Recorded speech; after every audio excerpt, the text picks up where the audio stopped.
Now we have NIYI ABORISHADE, who is a human rights lawyer, and he'll be joining us live from Ibadan to speak on today, which happens to be the World Human Rights Day. Thank you so much for joining us at this time. You're welcome. Thank you very much. All right, so the world celebrates Human Rights Day today. How would you rate Nigeria when it comes to, full observations of human rights? Oh, the situation in Nigeria is a bit different from what is happening in the Western world. We cannot talk of human rights much in Nigeria because the human rights in Nigeria only exists for the elite, not for the poor people or the human rights activists. Just as we have said in the news, look at Dele Rotimi. Dele Rotimi was taken to court with handcuffs as if he's a criminal. We all know that Dele Rotimi is not a common criminal, has never committed any crime other than defamatory allegation, which is still an allegation. So it's not someone that can run out of the court. He volunteered himself when he was invited to the police station. He went there of his own accord. So why do they handcuff him in the court? This is a way to break him completely and to humiliate him. So where are we talking of human rights? Which human right is existing in Nigeria? The defamatory allegation is against the person, which is a civil matter. He can be sued instead of taking him to prison. And the allegation remains an allegation. It has not been proved beyond reasonable doubt to the extent that Dele Rotimi should be put in prison. So when we say there is human rights in Nigeria, we are deceiving ourselves.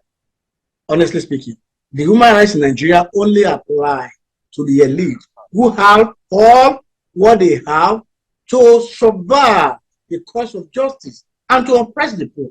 This is the situation in Nigeria. We cannot talk of human rights. In Europe or in America, it can never happen either. I'm a human rights activist. I have lived in Europe, in the United Kingdom for many years. I have never seen something like this. It's a shame on Nigeria human rights record and a dent on this government as well. Thank you.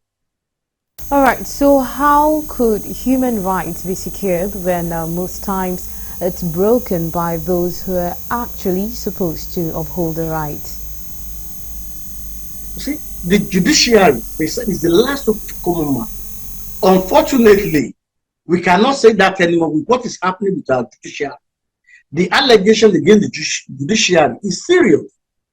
So if judiciary, which is to protect the human rights of everyone in this country, is failing in their own duty, in their obligation, then we have serious problem in Nigeria. We need to go back to the drawing board because no one can now rely on judiciary anymore.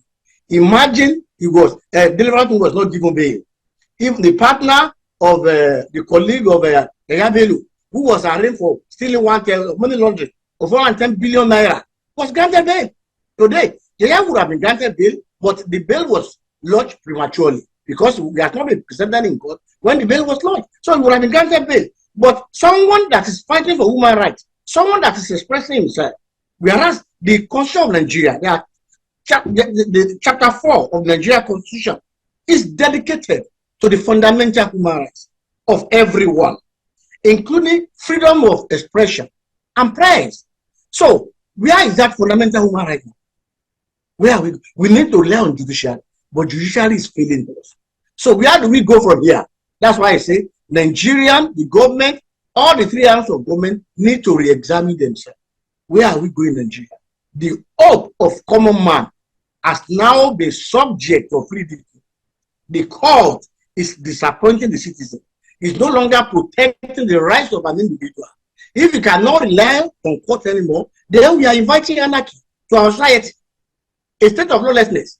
Because if the custodian of law that should protect the rights of an individual is failing, and the people, the citizens of this country, if they should lose their respect for the judiciary, the value of the judiciary is no longer there, and then there will be anarchy. And it will be devastating to this country where there is anarchy, because no one will be safe. Not even the elite will be safe where there is anarchy. So something has to be done. There should be proper reorganization of our judiciary system. It's failing the country. Thank you very much. All right. So lastly, what advice would you give to the federal government when it comes to upholding human rights? I have just said, part of what I said earlier, that they need to go back to the drawing board. If they want to be exercising every individual to trust in this government, then there should be proper law. The judiciary itself needs complete reorganization, where human rights will be the bedrock. Because where there is no human rights, there is no law. It's a state of lawlessness. If my freedom of expression or speech is no longer guaranteed, that I'm afraid to speak in a democratic society, not in a communist society, not in another or oppressive society, not we are not under a dictatorial government, then what is it? If I can no longer express myself, if I can no longer express myself the way I should under the law, then the government needs to look into it and do the needful so that the freedom of speech is equally guaranteed to all, so that the proper restoration of democracy will be made obvious in this country. As it is now, where there is no human right or human rights is not guaranteed, we are in oppressive regime, and that should not continue. If we don't want this democracy to collapse, then the value of democracy, the benefit of democracy should be something that every one of us, whether elite or the masses or anybody whatsoever, that human rights, including freedom of expression, should be guaranteed. This is the way forward for this country. Thank you very much. All right. Thank you so much for your time. We really appreciate it. Thank you. All right, and that was NIYI ABORISHADE, a human rights lawyer who joined us live from Ibadan. Now to carry the rest of the stories.